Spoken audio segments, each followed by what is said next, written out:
humbled and honored to be able to represent my company here this morning. First, I have to give some context. Investors know Procter & Gamble by this. We're a large, successful company, about $80 billion. 4 billion times a day, somebody uses one of our products somewhere in the world. We are also a very old company. We started in 1837, like before commercial electricity, right? And, you know, we began paying dividends in the 1890s. We've increased our dividend every year for the last 55 years. This is why I can talk to you, right? We're in the business of making shareholders happy. And the other thing about P&G is we innovate to grow. Okay, so that's P&G. Here's how I hope most of you know our company. These are the brands that represent our company. I might suspect that many of you don't know Procter & Gamble makes these products, right? These are because our relationship with you is through the brand. And that's the way we choose to do this. Among these brands are some very large brands. These are our billion-dollar brands. One of those there is Pampers.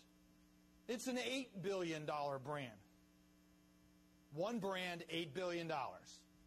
It did not exist as a product category in 1965. You couldn't buy one. No one even thought it was a good idea in 1965, even though babies had been around. Okay, so that's our company.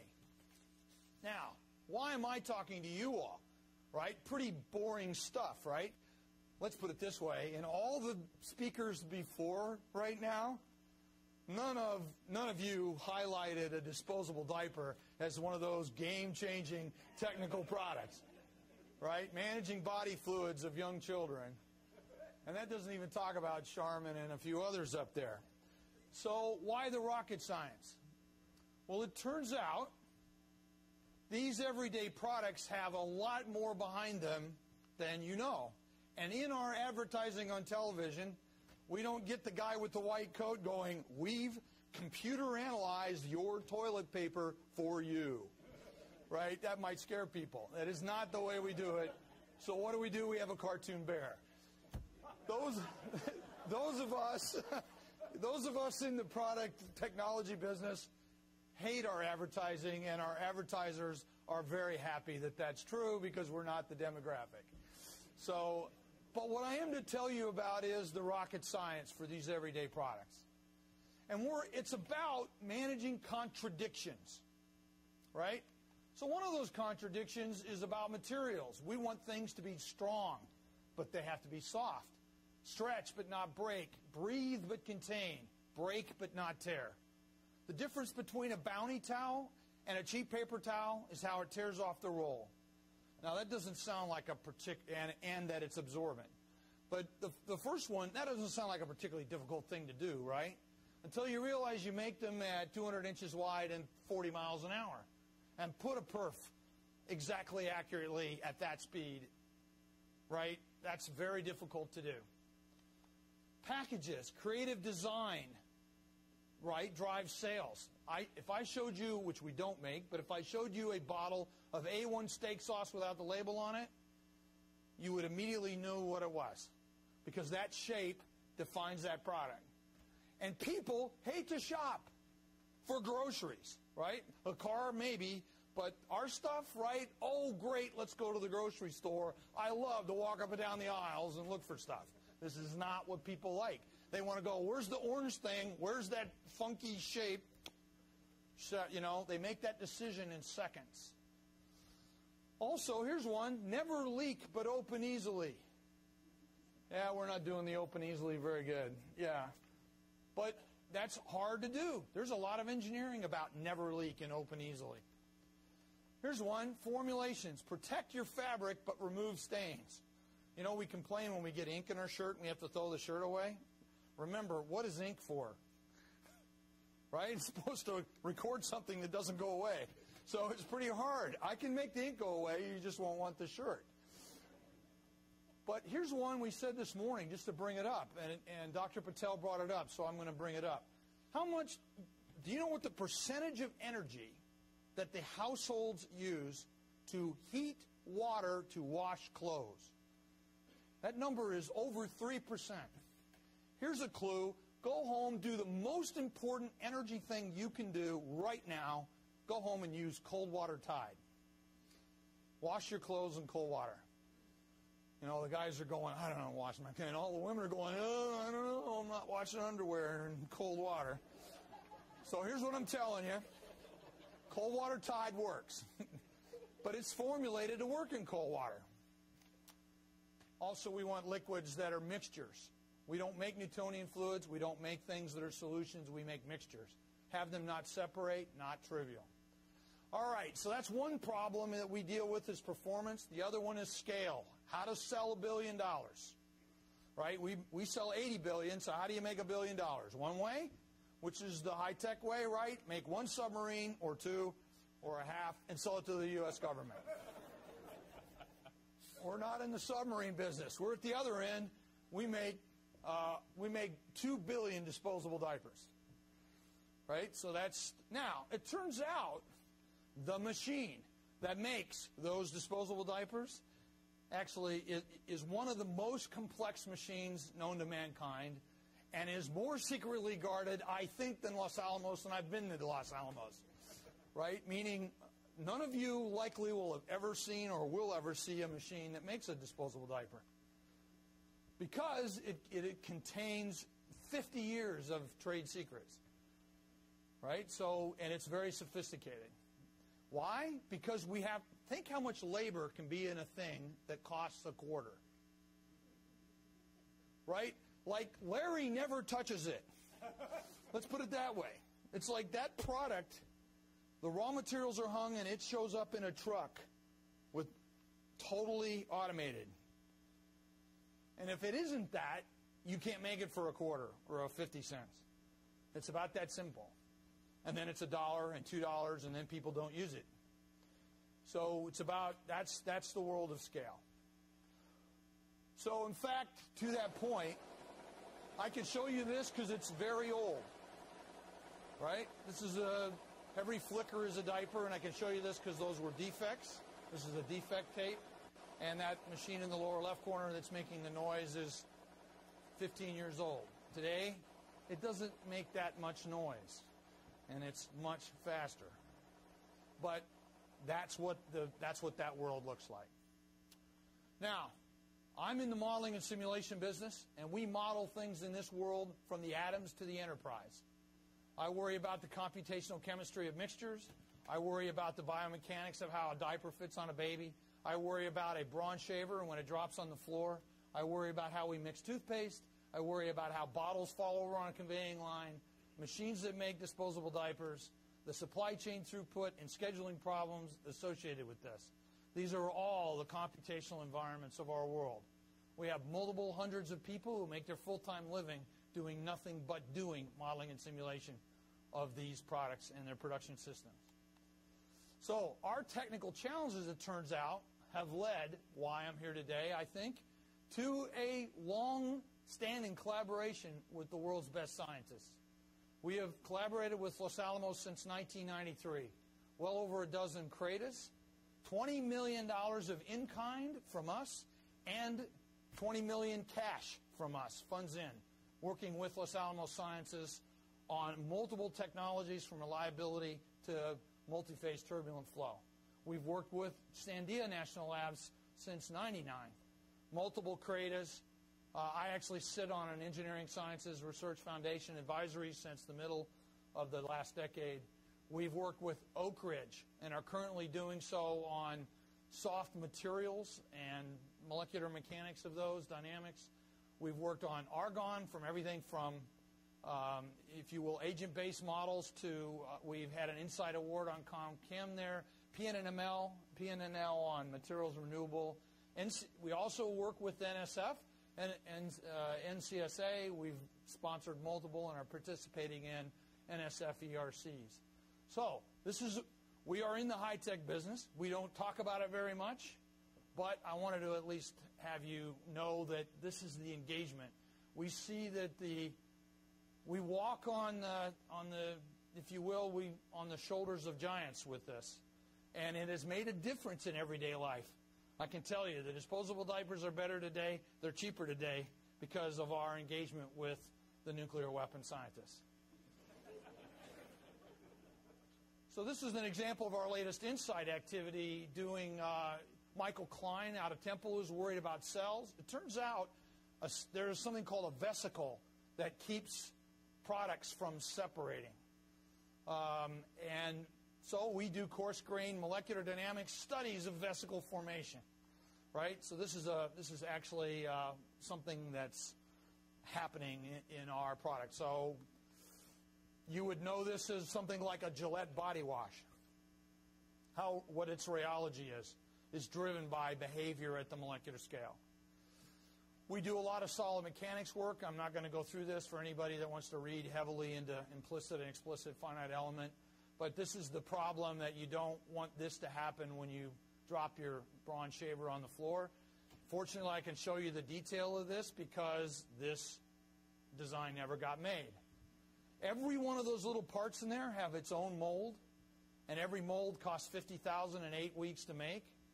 So this is a design that would have never worked, so you don't make it.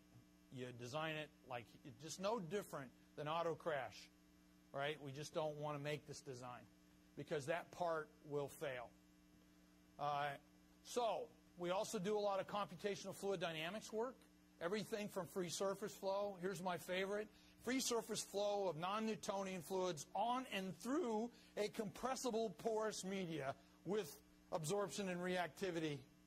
That's a baby pooping in a diaper. And I'm not going to show you that today because it's just before lunch. So this is actually making toothpaste. So we want to put something in a toothpaste tank. First of all, some creative genius came up with this mixer, which it looks like it ought to work, right? It's got airplane wings and all kinds of stuff. All in, it sucks, okay? As mixers go, you don't want to put something in the top and have it not come out the bottom. This is actually something that we had the chance to show the presidents last summer.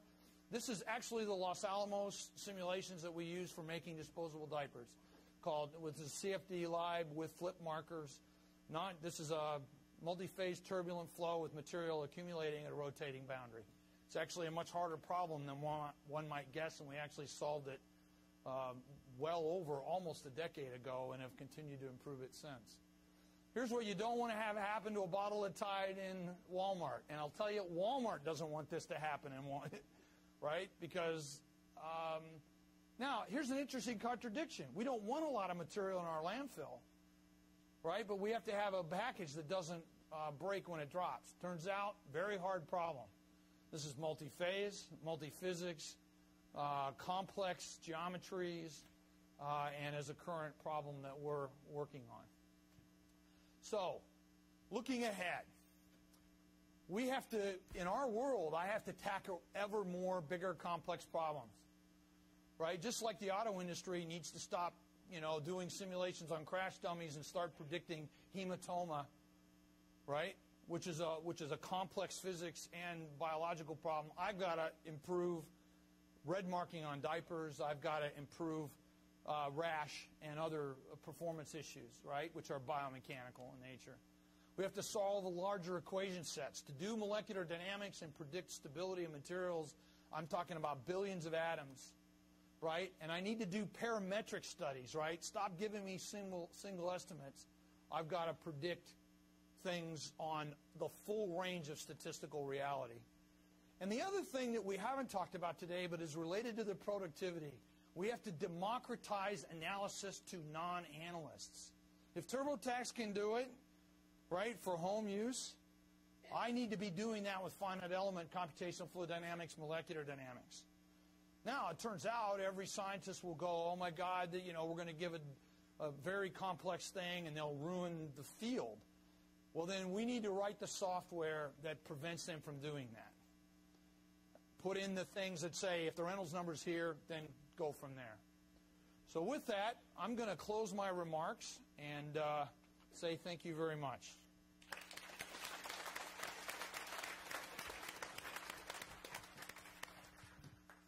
Some questions for Tom?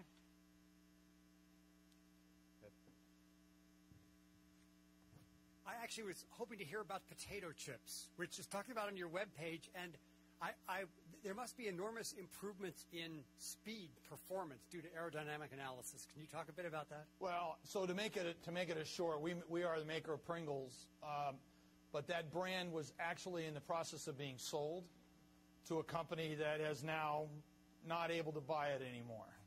So unfortunately, I've left the Pringles aerodynamics of Pringles out of my speech, but we did aerodynamics of Pringles to make them go faster. If you think we make diapers fast, right? It takes us a few days to make 1 billion diapers. It takes us a few hours to make 1 billion Pringles. So it is a aerodynamically challenging problem, but I'll leave it at that. I was wondering if you could say a few words about the models themselves, their lifespan, development time, what skills are required to make such models. Are they only available to, say, a P&G size company? Yeah, this is part of the productivity challenge. I think part of the widening gap is the fact that the barriers to entry are accessible to a large company who can afford multiple hundreds. I have 50 people who do nothing but finite element analysis. The software that tends to be involved is the most sophisticated. In many ways, the commercial versions are well over 40 grand a seat. And if you start talking about hundreds of cores. So for the most part, the models are created by experts. What we do, I think, which is a little different, is we automate them and give them to what I would call just regular engineers. And that's probably a little different. But the problem is I can afford to do that. We find that in our supply chain, you go just below us, just below the multinational, the same usual suspects, and there's nothing. And this is a major gap for us. The lifetime of a model. So the lifetime itself is, if you will, simulation lifecycle management is one of our biggest topics today. They're not very good. They're a handful of years, and they become unusable, either because the software progresses or the people who wrote them forgot about them. So in fact, I have a challenge to my group that any analysis we do has to be able to be recreated in 5 years by somebody different than who did it. Today, I would say less than 10 to 15% of our models fit that category, which is quite unfortunate. Yes? Fascinating. I'm interested, where in a company like yours do you make environmental decisions? So, for instance, if you're doing Tide cold water wash, who decides how much of whatever byproducts get put into the water supply or with disposable diapers and so on? Is that centralized? Do you model that? How do you make decisions like that? Well, certainly something that has as dramatic environmental impact as water quality.